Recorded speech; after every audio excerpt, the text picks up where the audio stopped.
aplicação e resultado. Então, todo o tratamento médico, toda pesquisa médico-científica, ela tem que ter em base, ela tem que levar em base o que se custeia, quem vai arrecadar, quem vai pagar por esses estudos e tratamentos, quais serão os tratamentos ou estudos eleitos para receberem investimentos, e quem vai se beneficiar com os resultados advindos dos estudos ou dos tratamentos médicos científicos. Então, custeio, quem paga, quem aplica, ou seja, quem vai discutir o que priorizar, e, por fim, o resultado, quem vai se beneficiar dos resultados. A gente entra, então, agora no princípio da ubiquidade, que era exatamente o último princípio que a gente falava na semana passada. É um nome diferente, está aqui, ubiquidade.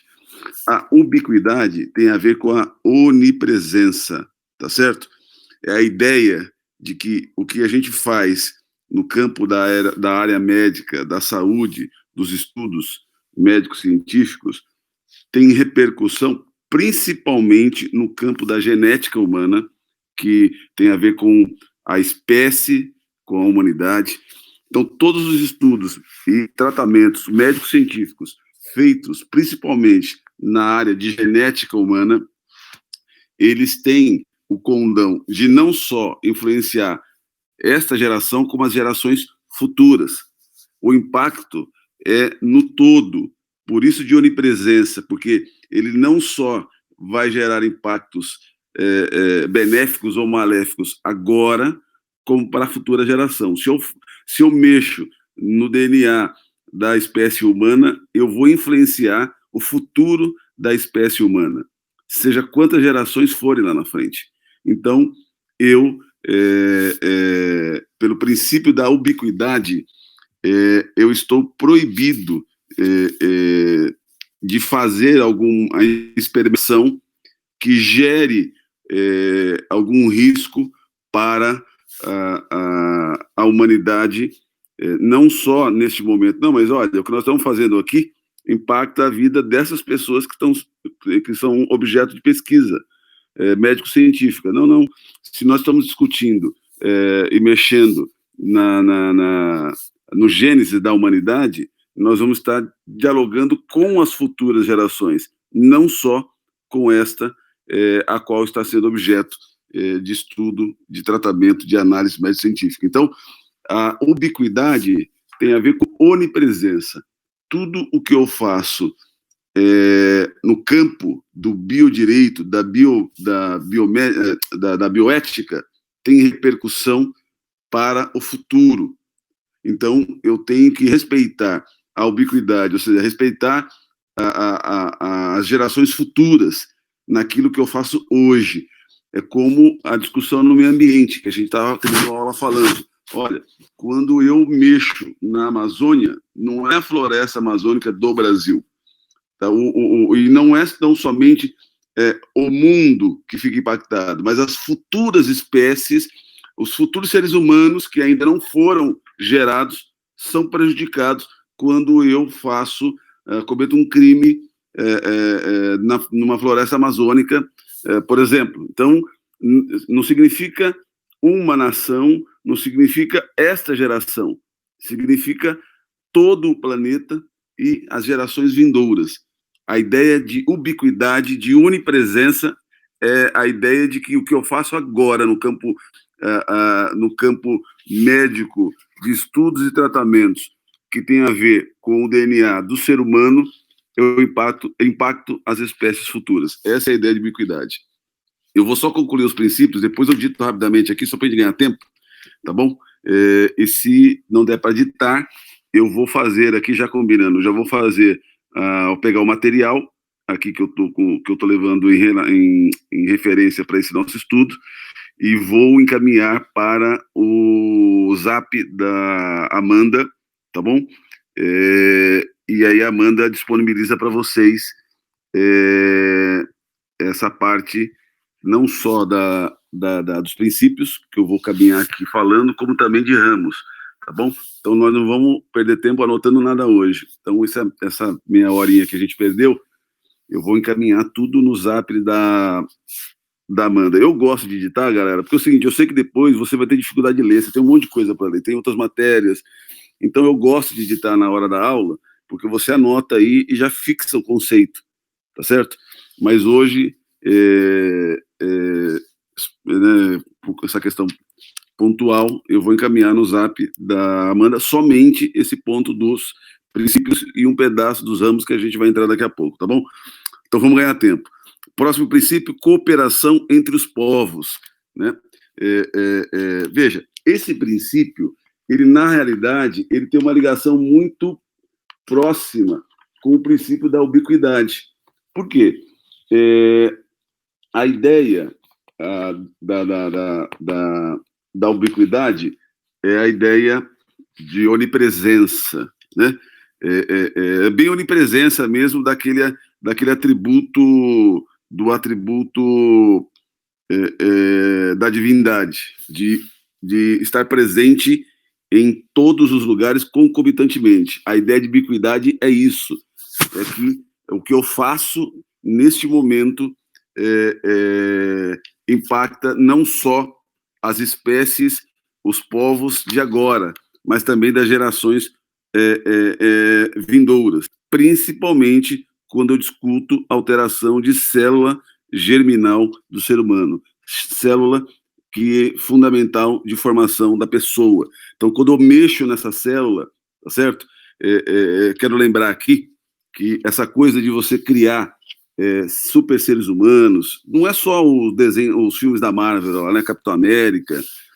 Na realidade, esses filmes são baseados em fatos que de fato aconteceram, né? Segunda Guerra Mundial, os experimentos na Segunda Guerra Mundial para criar super-humanos que tivessem capacidade de cura rápida, que tivessem sobrevida, que tivessem força extremada, toda essa preocupação que no primeiro momento não é com a longevidade, no primeiro momento é preparar pessoas para a guerra, para a conquista, né? Porque guerra também é uma forma de capitalização de riqueza, tá certo? Os países fazem guerra por quê?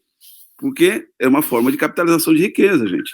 Né? Não tem, né? Chega um momento que não tem mais o que fazer a não ser buscar riqueza por meio da guerra. Muitos países enriqueceram assim. Então, a ideia de ter um ser humano preparado para esse embate, com uma capacidade de força diferenciada, com uma capacidade de cura diferenciada. Então, imagina um homem, uma mulher que é atingida com um tiro, mas que rapidamente se recupera. O seu corpo tem uma capacidade de autoimunidade a determinadas situações, consegue ficar em climas intensos, ou calor intenso, ou frio intenso, e não sente o corpo não sente nenhuma diferença. Então, todos esses experimentos buscando o aprimoramento do ser humano não é para longevidade, é para a capacidade de suportar os desafios das guerras. Então, quando eu mexo no DNA, quando eu mexo na célula máter que forma a espécie humana, para que ela seja modificada e se adeque a essas realidades, eu estou influenciando as futuras gerações. Então, a ideia da ubiquidade é isso. E quando eu vou para esse princípio da cooperação entre os povos, aqui a ideia é de proteção. Aqui a ideia de proteção. Aqui, a cooperação entre os povos, o princípio ele é autoexplicável, mas ele vai beber tanto na ubiquidade como vai beber no princípio da justiça, tá certo? Aqui é a preocupação de que, no caso da ubiquidade, a cooperação entre os povos é para que eu não tenha, em gerações futuras, os problemas que eu tenho nessa geração, ou para que eu não gere para gerações futuras problemas decorrentes do meu estudo, da minha aplicação médico-científica de hoje. Então, eu tenho uma cooperação entre os países, a gente fala entre os povos, mas entre as nações estabelecidas. Por exemplo, agora a busca da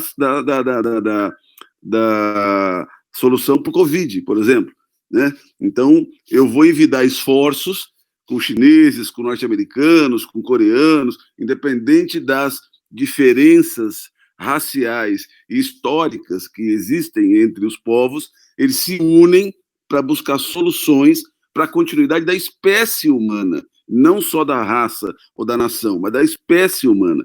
Então, há uma unidade de esforços que ultrapassam as barreiras ideológicas, sociais, políticas, as barreiras de cultura, tá certo? E se unem para buscar uma solução para os povos, e não só para os povos deste tempo, mas também dos futuros. É onde o princípio da cooperação entre os povos bebe no princípio da ubiquidade.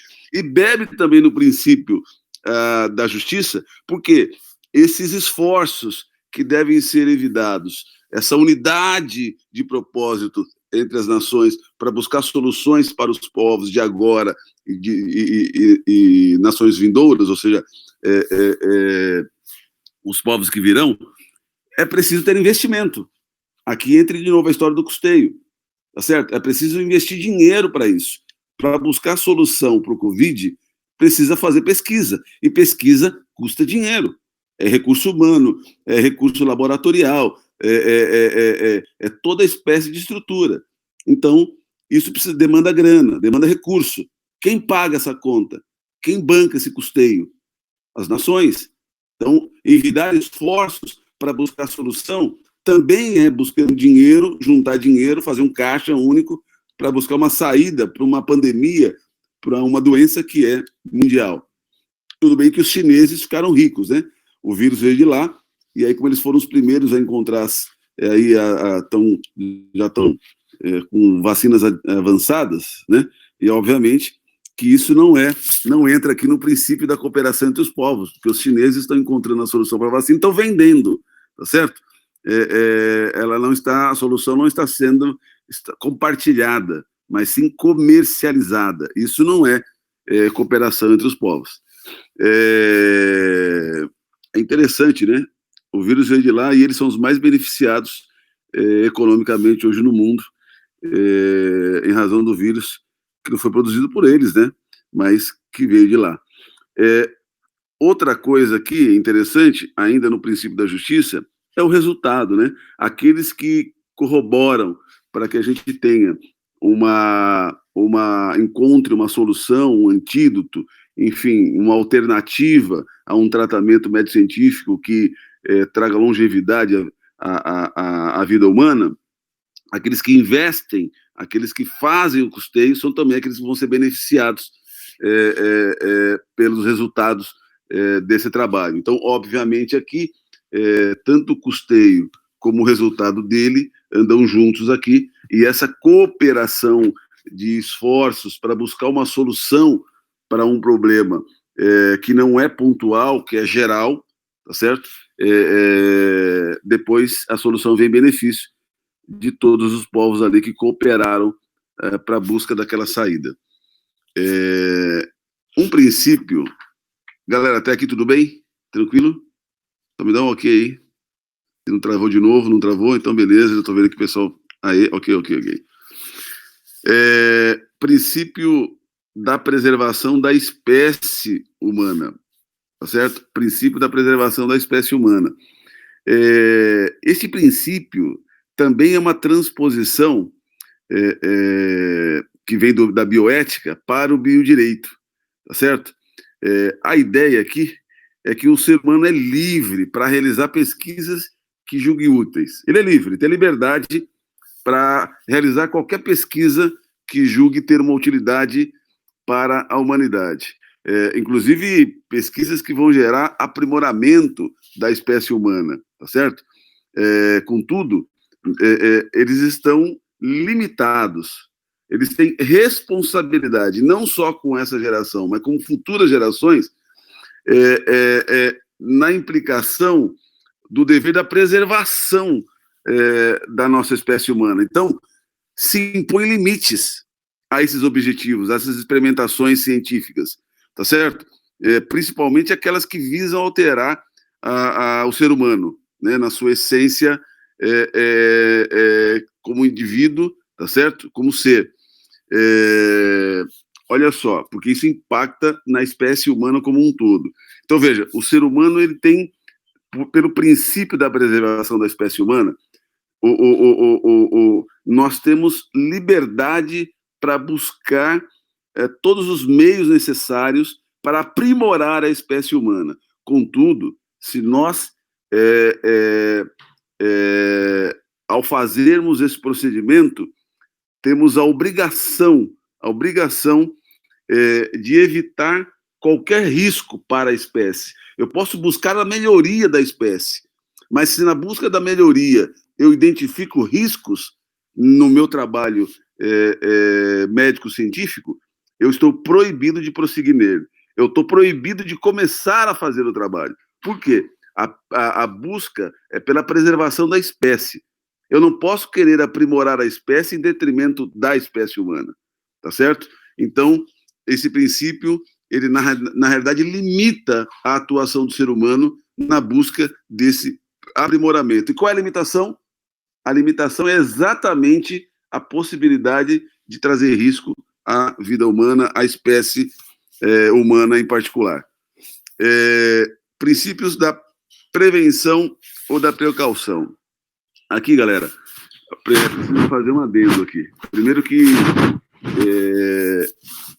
a doutrina se divide aqui. Então, esse é um ponto para a gente ter claro aqui. Então, nós estamos falando agora do princípio da precaução ou prevenção. E da prevenção, vamos lá. Precaução e prevenção. Bom, aqui a doutrina se divide. Parte da doutrina entende que são sinônimos. Precaução e prevenção são sinônimos.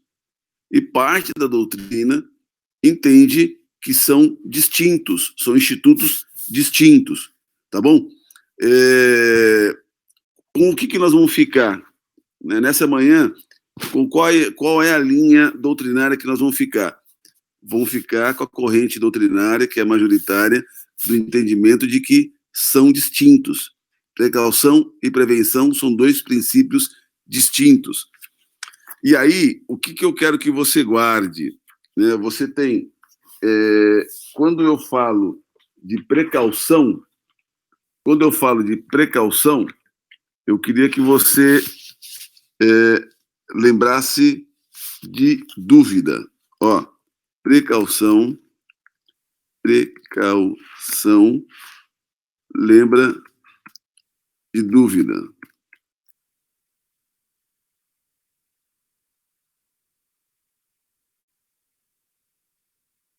Lembra de dúvida, certo?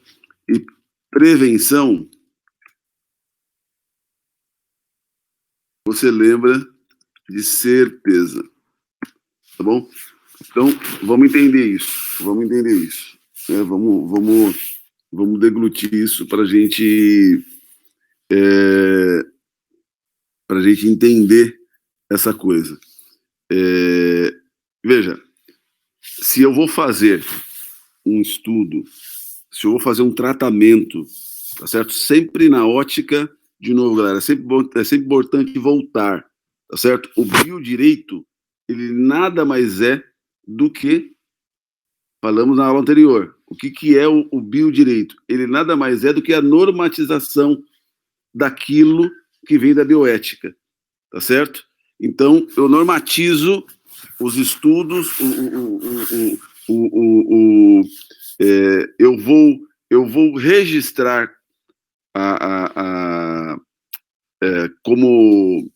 como direito, eu vou trazer, eu estou buscando a palavra técnica correta aqui, que eu dei para vocês na semana passada, que agora me deu um branco.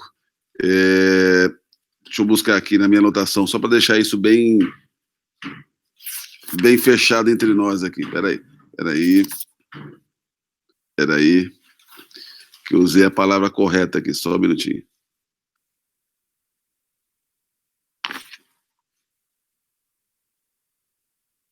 Positivação, galera.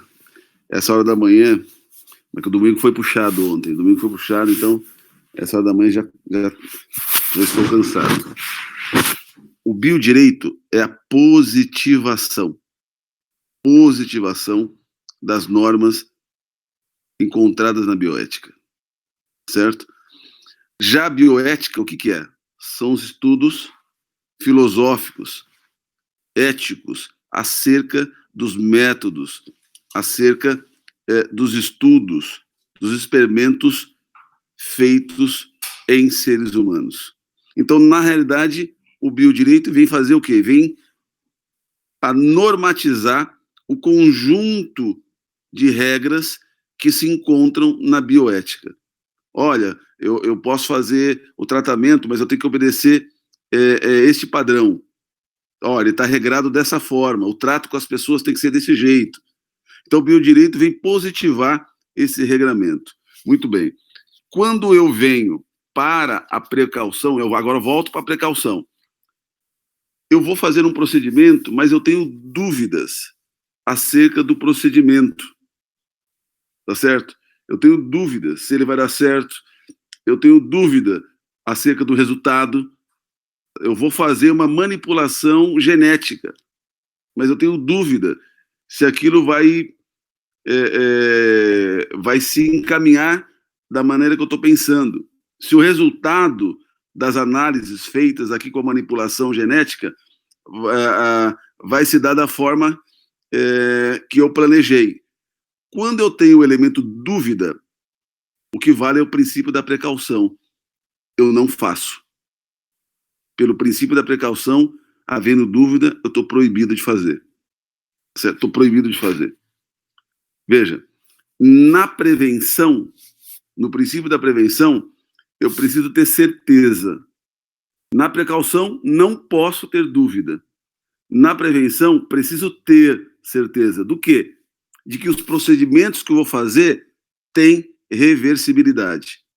Ou seja, eu vou fazer um tratamento médico, porque eu estou lidando com o ser humano, eu estou lidando com vida. Eu não posso fazer algo sem ter a certeza de que aquilo pode ser revertido. Eu não posso fazer uma cirurgia, eu não posso fazer uma mudança genética sem ter a certeza que, se eu quiser reverter, ou seja, voltar ao status quo, eu consiga. Se eu não tiver certeza de que é reversível, não posso fazer. Não posso fazer. Percebe?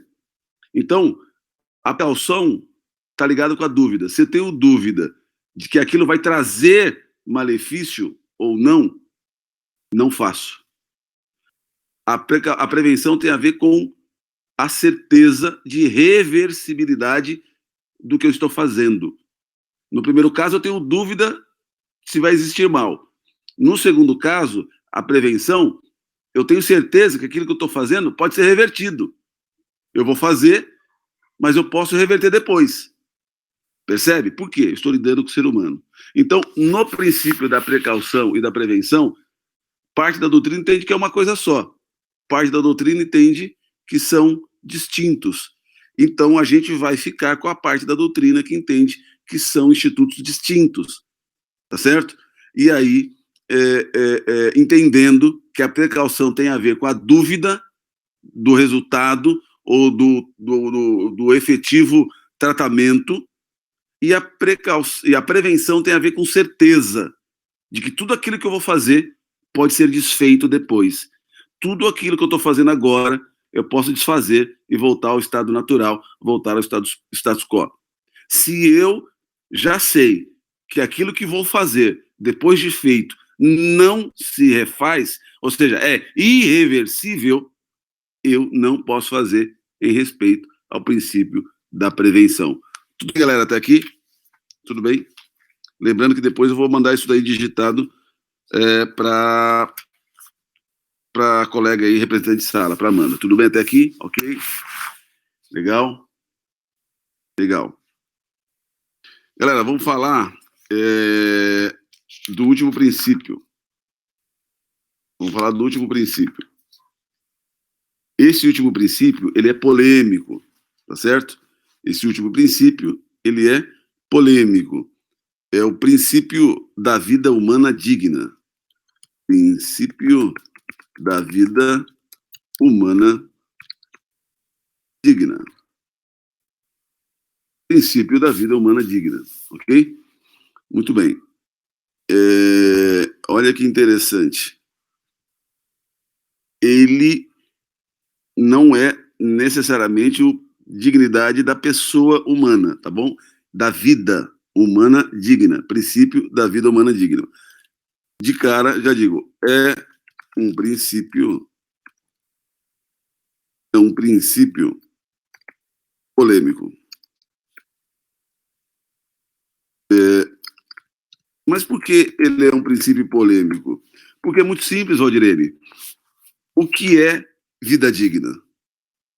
Percebe? A polêmica já começa no conceito. O que é vida digna? Tá certo? Percebe? Como é que me define, Robson, uma vida digna? É uma vida em que eu tenho saúde, eu tenho educação, eu tenho cultura, eu tenho lazer, eu me alimento bem, tá, mas tudo isso também é relativo. O que é se alimentar bem? Né? Eu como tudo fitness, o que é?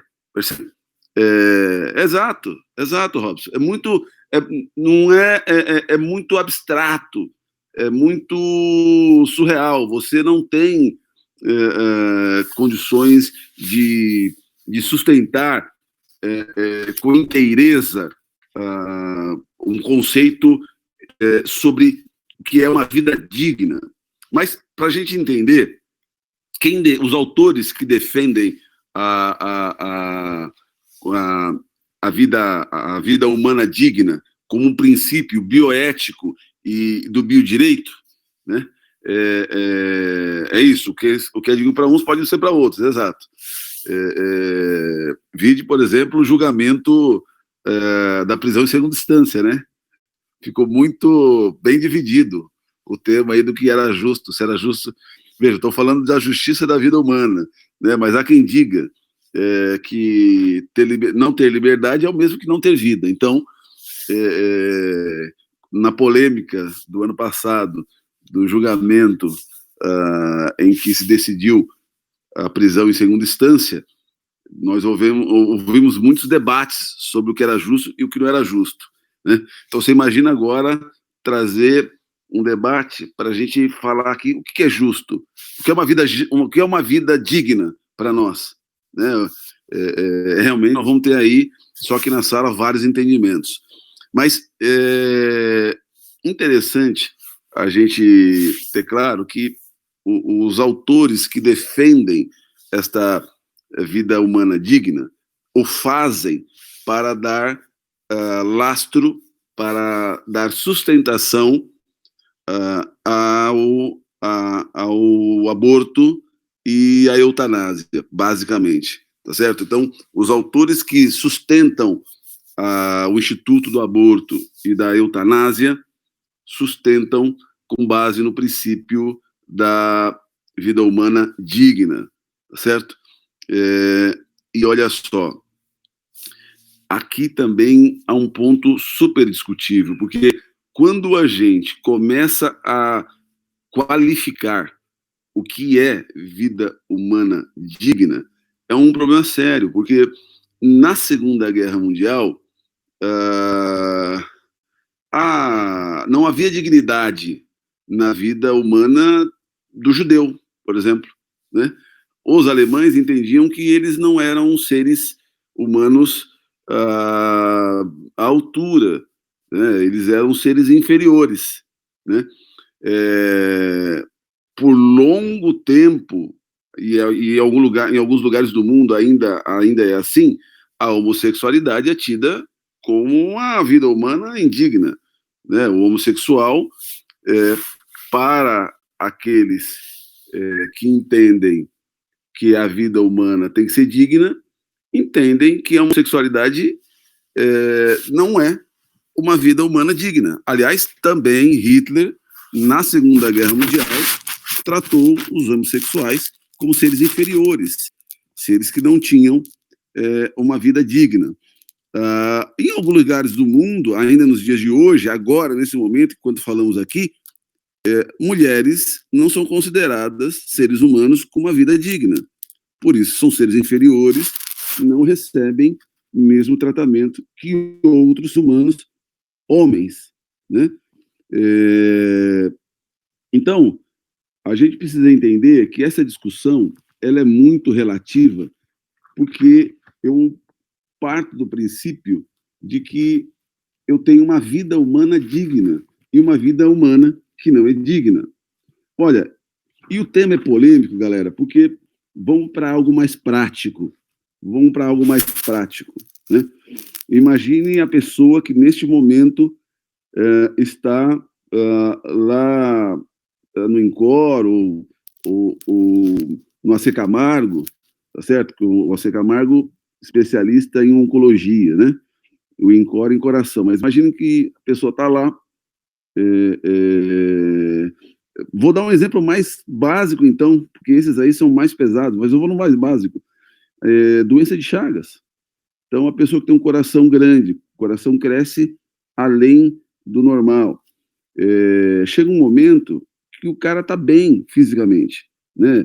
Os outros órgãos funcionam normal, ele está bem, mas o coração está inchado. E por conta daquele inchaço do coração, o coração é grande, o coração não cumpre a sua tarefa, tá certo? E muitas vezes a pessoa tem um corpo sadio por conta da idade que ela tem, mas ela não tem condição, por exemplo, de fazer um transplante cardíaco, né? Trabalhei com uma pessoa, esse é um caso real, o sogro dela tinha doença de Chagas, tinha um coração grande, o cérebro estava perfeito, né? Ele estava o cérebro perfeito, os outros órgãos funcionando bem, só que é o seguinte, o coração não tinha mais força para bombear o sangue pelo corpo. E ele não tinha uma idade que lhe permitia fazer um transplante. Já tinha uma idade avançada, em que pese o conjunto do corpo estar bem, estar bom para a idade que ele tinha, ele não tinha condições de fazer uma cirurgia de transplante do coração. E aí, queridos, veja só, uma pessoa com a plenitude da sua consciência mental, e a pessoa já sabia que alguns dias ia entrar uma dependência mecânica, porque o coração não ia ter força para movimentar sangue para o corpo inteiro, e a decisão era, escuta, a pessoa vai apagar, vai ficar viva por conta dos aparelhos, mas não tem como voltar, não tem como fazer transplante, precisa tomar decisão, né? E aí senta com a família, pessoas, e aí, o que fazer? Não tem o que fazer, né? E aqui, nesse caso, a dignidade de vida, a dignidade de vida num paciente com câncer no estômago, numa situação terminal, já não se alimenta de maneira adequada, sente dores tremendas, tem que tomar morfina, a morfina já não faz mais efeito. Qual a dignidade da vida aqui? Qual a dignidade da vida? Qual a dignidade da vida? Né? Então, veja, esse tema é polêmico, e nós vamos estudar mais especificamente quando falarmos lá na frente de morte digna, certo? E aqui nós estamos falando do princípio da vida humana digna, não é da morte, é da vida humana. Então, o que nós precisamos ter desse princípio? Há autores que entendem que não basta ter vida, é necessário que essa vida seja qualificada pelo pressuposto de dignidade, tá certo? E aí, o que é uma vida digna? Aí tem daqui até o Japão de conceitos abstratos, mas esses autores defendem que não basta ter vida, é preciso ter vida qualificada pelo pressuposto de eu fico com o conjunto do entendimento de que a ter uma vida já é, por só, ter a dignidade. Então, o pressuposto da dignidade no próprio princípio constitucional e fundamental da dignidade da pessoa humana. O fato de eu nascer, de ter vida, a dignidade já se encontra aí no pressuposto da vida, e não da dignidade. Tudo bem, galera? É extremamente filosófico, mas aí o princípio que você precisa guardar, o princípio da dignidade, o princípio da vida humana digna, pressupõe que não basta ter uma vida, ela precisa ser digna. E esse princípio existe para sustentar a defesa do aborto e da eutanásia. Tudo bem? É isso que precisa ter isso em mente.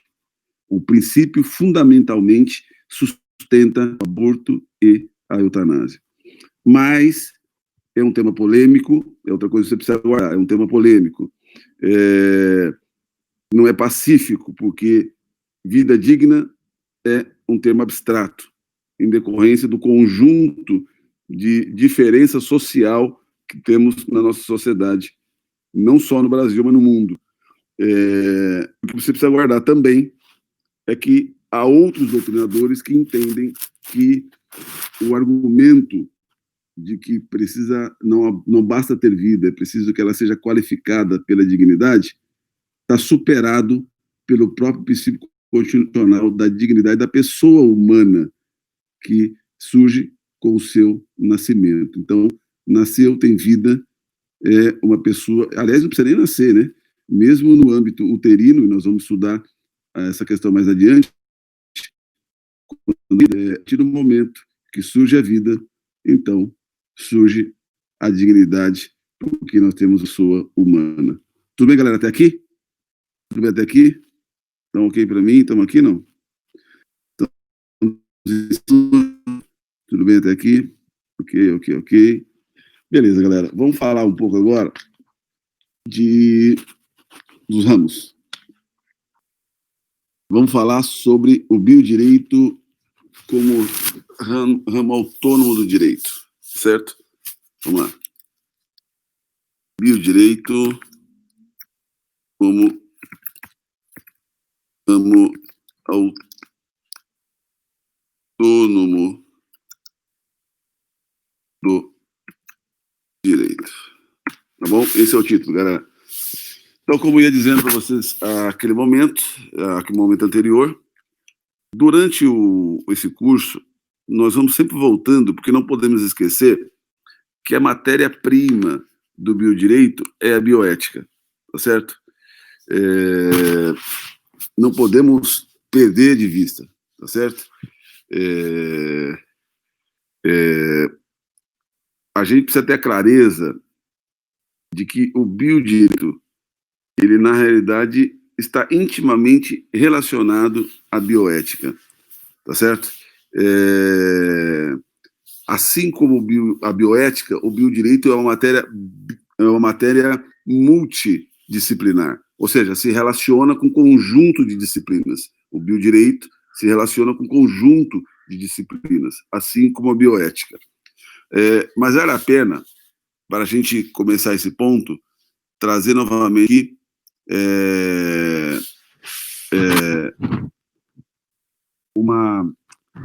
um fragmento aqui da bioética e do biodireito. Vamos lá.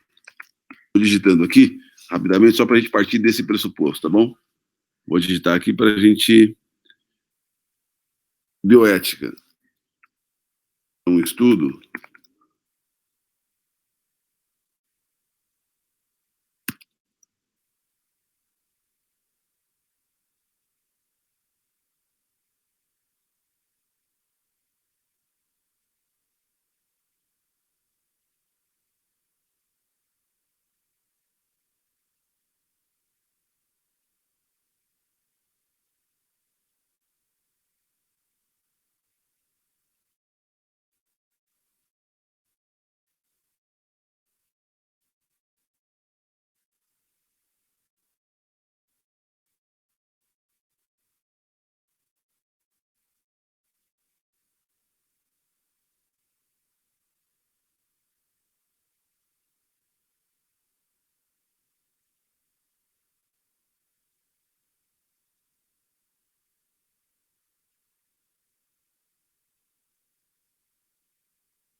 Já o biodireito, de novo, a gente frisando, é a positivação, o termo que estava me fugindo naquele momento, das normas surgidas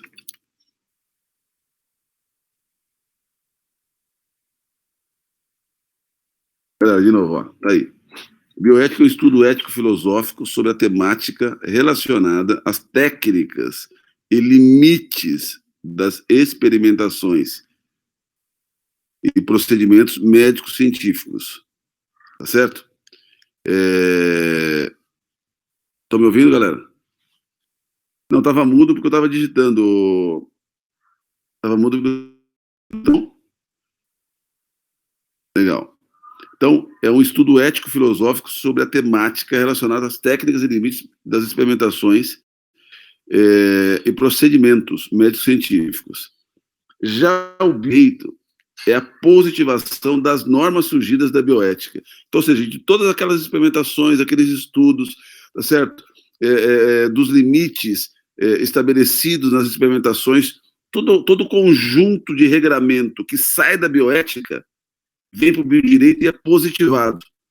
Aí, tá certo? Viram normas de obediência geral e o biodireito vai tratar de positivação. Então, é por isso que o biodireito é um ramo específico do direito, tá certo? Tem autonomia, mas, veja, essa autonomia pressupõe a relação multidisciplinar. Né? Ele é um ramo autônomo, mas que se relaciona com os demais ramos do direito, tá bom? Então, é isso que precisamos ter claro, ó. O biodireito é autônomo,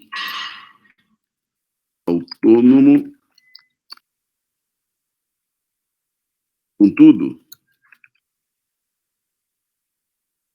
se relaciona com os demais ramos do direito. A chamada multidisciplinariedade. Tudo bem, galera? E alguém consegue dizer para mim qual é o primeiro ramo que o biodireito se relaciona? Qual é o primeiro ramo do direito com o qual o biodireito se relaciona? Alguém lembra? Falamos na aula anterior.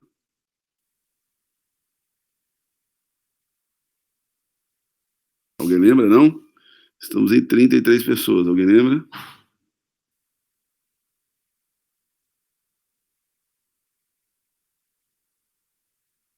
A Bruna está falando Constituição Federal. Quem mais? O Robson Constitucional. Valdirei Dignidade da Pessoa Humana.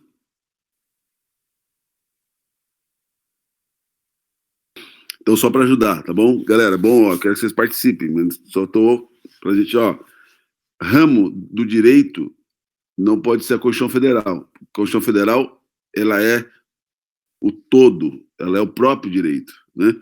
A Constituição Federal é o todo, né? É a lei maior, é a lei fundamental, é a premissa, é como queiram aí, então um conjunto de adjetivos. Então, a Constituição Federal, ela não é um ramo, ela é o próprio direito em si.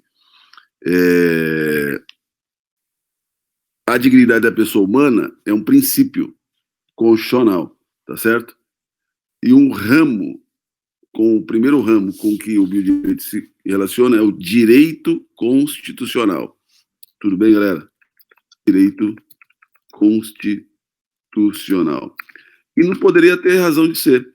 Por que é o direito constitucional, Bruna? Porque é na Constituição Federal, como você colocou aí, que nós vamos ter o quê? O princípio da dignidade da pessoa humana.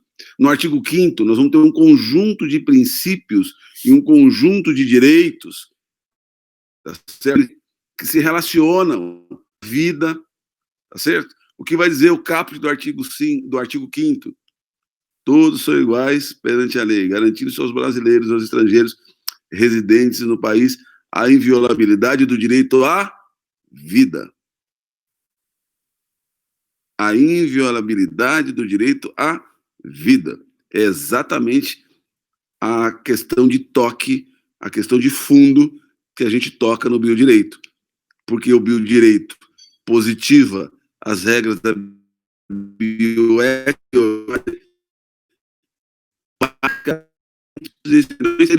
seres humanos são o quê? Vidas. Tá travando para todo mundo? Só para o Robson. Tá tranquilo? Tá me ouvindo?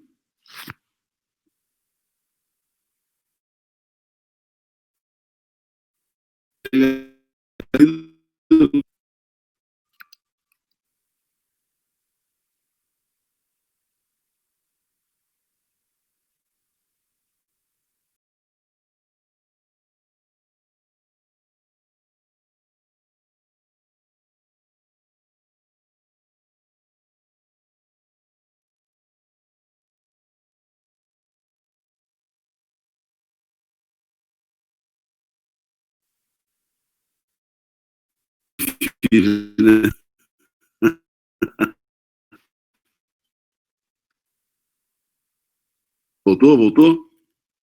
Voltou? Galera, eu entendo, porque tô com a internet aqui. Legal, legal. A internet tá, ó, já tá top, tá no máximo aqui, tá? Então, a minha internet tá top aqui. Galera, vamos lá? Beleza. Então, primeiro, como se relaciona o biodireito? Veja, primeiro, porque o direito constitucional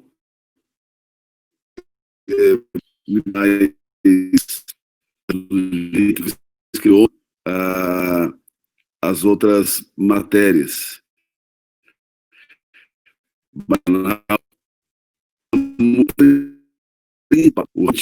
Do direito.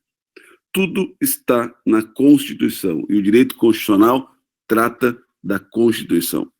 Então, é o direito constitucional o ramo mais importante, em que pese a existência de outros ramos, é o mais importante ramo do direito. Tá certo? Ele fixa, o direito constitucional fixa diretrizes políticas e jurídicas, galera, que são básicas do Estado.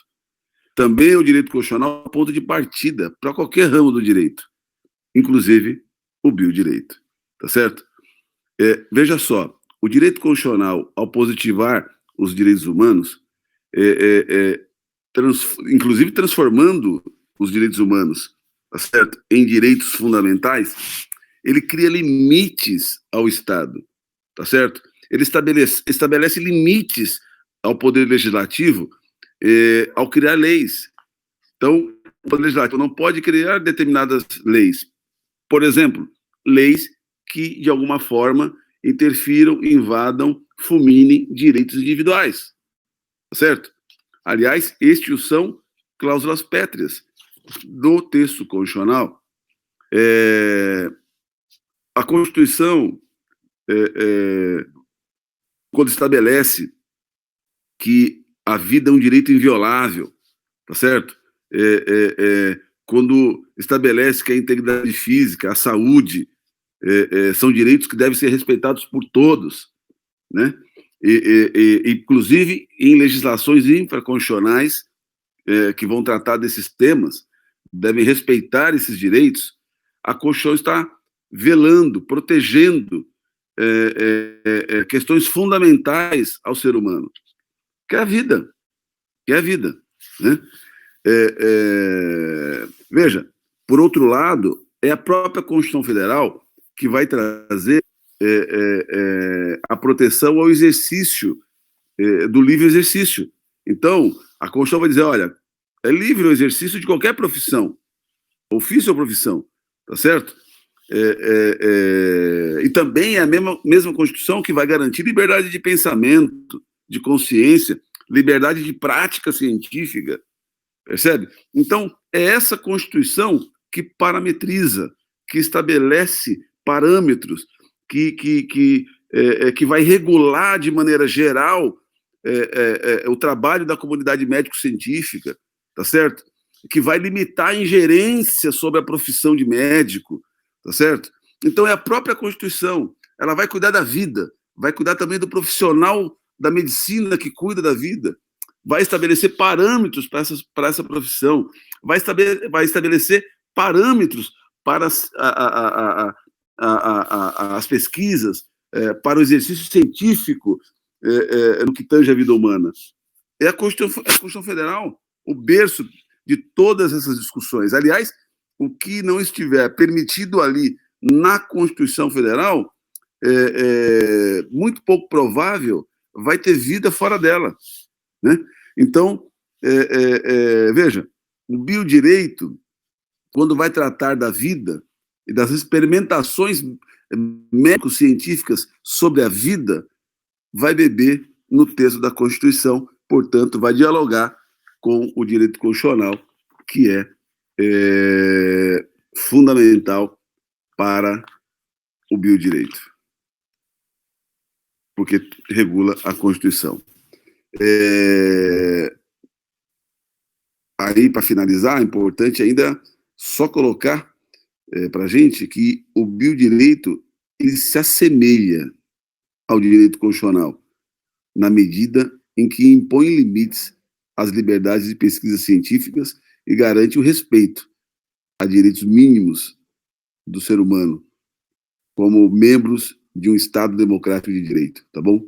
Então, a palavra assemelhar é muito forte, mas é isso, o biodireito se assemelha ao direito constitucional, quando estamos falando de proteção do ser humano às pesquisas científicas e a respeitos mínimos do ser humano como ente que compõe o Estado democrático.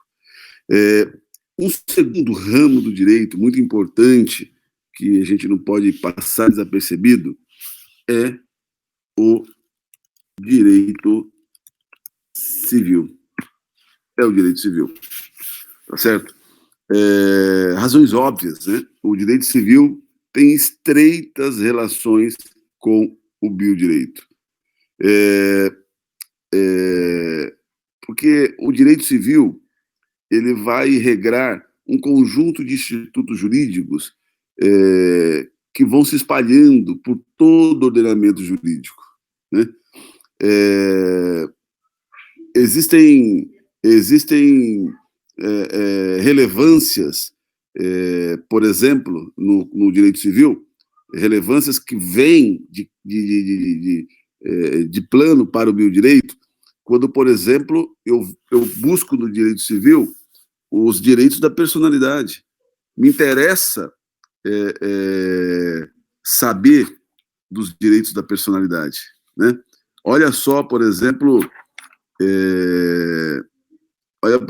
aqui o que vai dizer. Espera só um pouquinho, deixa eu buscar ele aqui. Deixa eu buscar aqui. Aqui. Esse é um jurista conhecido, né? Carlos Alberto Bittar. Um jurista muito conhecido. Ele tem uma obra, vou colocar para vocês aqui. Ele tem uma obra que é chamada Os Direitos da Personalidade.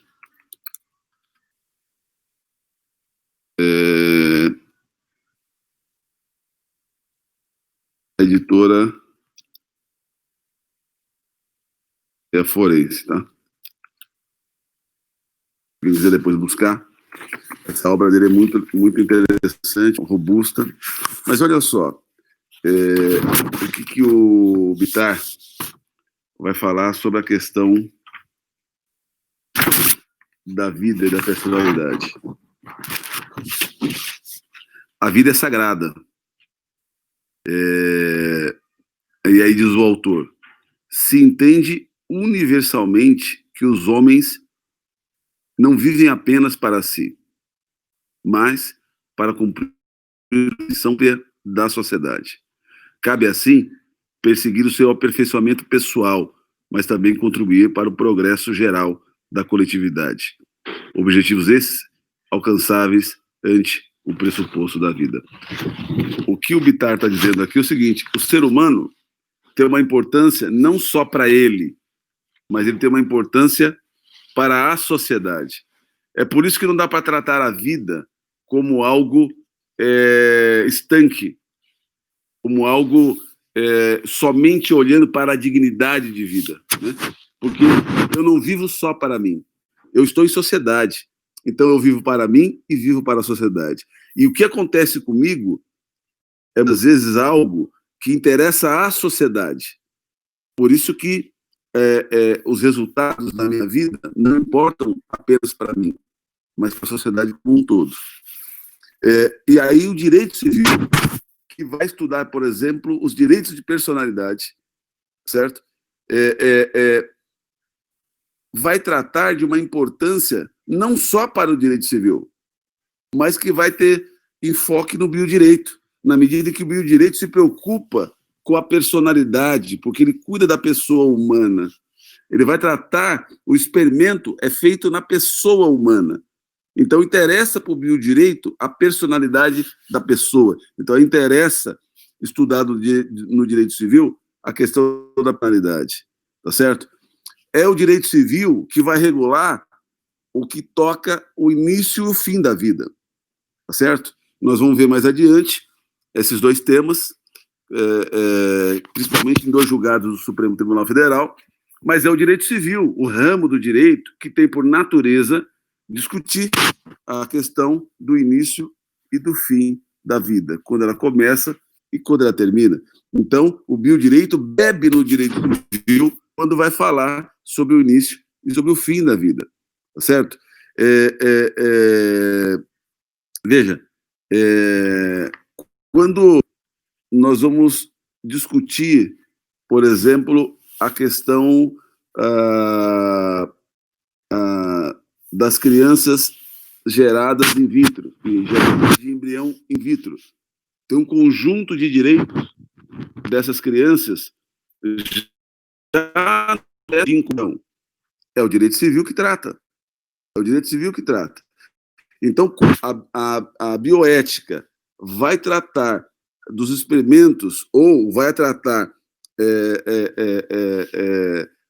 das formas de geração de vida, principalmente da geração de vida in vitro, o direito vai positivar as regras dessas experimentações, vamos beber no direito civil.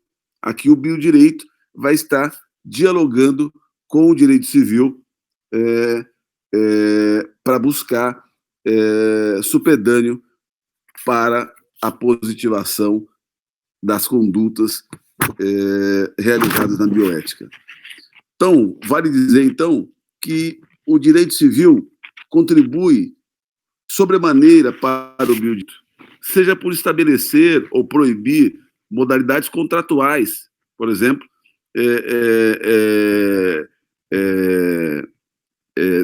na geração da vida, ao regrar a responsabilidade civil dos cientistas que estão envolvidos na pesquisa, tá certo? Ou mesmo os contratos oriundos dos estudos e pesquisas científicas, porque você gera contratos, né? São laboratórios contribuindo no processo de pesquisa. E isso é feito com base em contratos. Então, esses contratos, eles bebem no direito civil, mas eles vêm aqui trazer faceta para o biodireito. Modalidade de direito, outro ramo do direito que vai ter reflexos é o direito, digitando aqui, direito, que vocês vão estudar daqui a pouco, é a próxima aula de vocês, que é o direito ambiental, tá certo? Esses não vou nem me deter muito sobre eles, vocês estão estudando bastante aí, com o professor Clóvis. Aqui,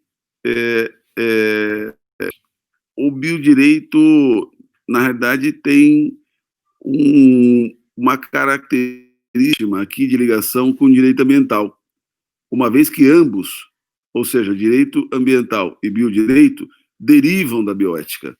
Lembra, direito ambiental é a macrobioética e o biodireito vai regrar aí a parte da microbioética, que é a vida humana, tá certo? Então, na medida em que o direito ambiental varia da macrobioética e o biodireito varia da microbioética, ambos têm em comum a questão da bioética como gênero, tá certo? Então, eles tendo em comum a bioética, eles são ramos co-irmãos e têm uma ligação estreita. E podemos dizer que possuem vários princípios em comum, né?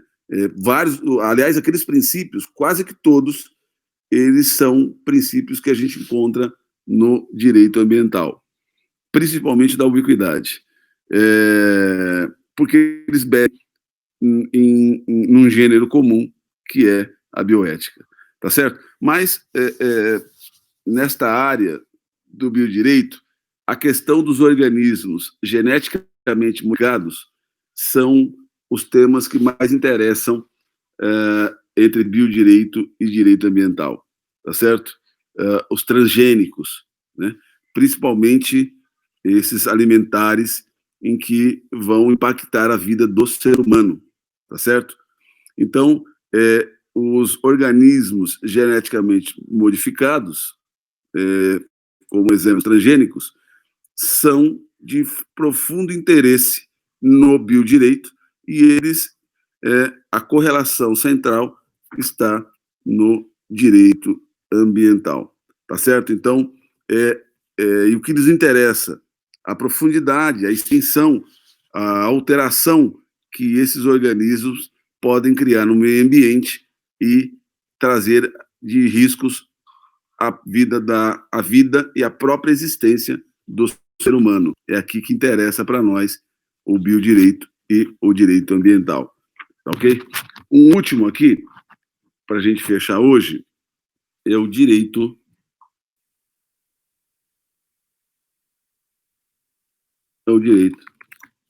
penal. E o direito penal por razões óbvias, né? Por razões óbvias. Porque é o direito penal que estabelece tipificações de condutas que são condenadas, que são proibidas pelo biodireito. É o direito penal que vai estabelecer os tipos penais de condutas reprovadas no biodireito, tá certo? Então, o biodireito bebe no direito penal quando trata de criminalizar condutas proibidas, nocivas ao ser humano no que tange bioética. Então, por exemplo, aqui, para a gente entender no biodireito, o abortamento, porque o biodireito trata da vida. Então, positivo, regras da bioética, que tem como força motriz a vida. Então, a tipificação do abortamento, bem como a tipificação das excludentes de abortamento, que são a terapêutica, a necessária, terapêutico, abortamento necessário e aquela criada pelo Supremo Tribunal Federal, que é a má formação do feto encefálico, ou seja, também chamado de feto anencéfalo, certo? A tipificação, tá certo? Com exceção desse último, que está na própria jurisprudência do Supremo. Além de condutas, galera, não só a tipificação do abortamento, como condutas dos profissionais da medicina que sejam contrárias ao bilhete, né? Então, conduta do médico ou médico cientista que, no realizar do seu trabalho, comete uma conduta proibida e tipificada, proibida no biodireito e tipificada no Código Penal. Não basta estar proibido, não basta o biodireito prever num princípio ou num entendimento específico de que tal conduta é viciada, irregular. É necessário que o direito penal tipifique a conduta, porque não há lei, não há crime sem lei anterior que defina. É isso, galera? É Constituição Federal. Sei que está no Código Penal também, mas artigo 5º e Código Penal. Não há crime nem pena sem lei anterior que a defina. Então, tem que estar tipificado. Se não está tipificado, aquela conduta não é crime e não tem pena. Galera, 9h12, eu vou aqui agora fazer o arrazoado, pegar aqui o que a gente estudou até agora, encaminhar no zap aí da nossa representante, da Amanda, tá bom? Para vocês terem aí anotado, tá certo? Ele está dizendo aqui, penalização... Eu vi que o professor Clóvis entrou, eu fui até 9h15, que é a semana passada, eu vi que o professor Clóvis entrou lá, não quero, porque na verdade nosso horário é 9h10, né? Eu queria, se a gente não tivesse segunda aula, a gente podia avançar, mas daqui a pouco o professor Clóvis está aí. Penalização da pessoa jurídica de direito privado. Eu não entendi, Valdirene, só essa daqui para a gente matar. O que você quer dizer da pergunta? Se é crime? Se é possível penalizar a pessoa jurídica de direito privado? Veja, pessoa jurídica não comete crime, galera. Quem comete crime são seus sócios, tá certo? Certo? Aí a discussão é super... Valdirene, a gente continua na aula que vem. Esse tema é polêmico, ele é, na realidade, mais penal constitucional do que biodireito, tá bom? Mas, a gente volta, me lembra, tem 2 correntes aí, a gente pode trabalhar na próxima aula, tá bom? Me lembra, e a gente volta a falar na próxima aula, tá bom? Valdirene, só para a gente não estender aqui, o tema é grande sobre isso. Galera, eu vou encaminhar agora um básico que eu falei até aqui, porque eu gosto de digitar, de novo, é bom digitar porque vocês anotam e vão aprimorando aí, na hora que vocês estão anotando, vocês vão assimilando o que nós estamos falando, tá bom? Não deu por conta dos percalços de hoje, vou dar uma olhada aqui, eu estou achando que é a plataforma, porque minha internet é a mesma, né? Então, tivemos aula, nunca teve problema, e é a mesma internet. Mas, enfim, vou dar uma checada na minha internet aqui, tá bom? Estou mandando para ela, para vocês não ficarem aí com algo por escrito, para terem aí no caderno, inclusive para estudar, tá bom? Galera, eu desejo uma ótima aula aí na sequência com o professor Clóvis, uma semana abençoada para vocês. Obrigado até aqui pelo nosso encontro, fiquem na paz, fiquem com Deus, forte abraço, até semana que vem.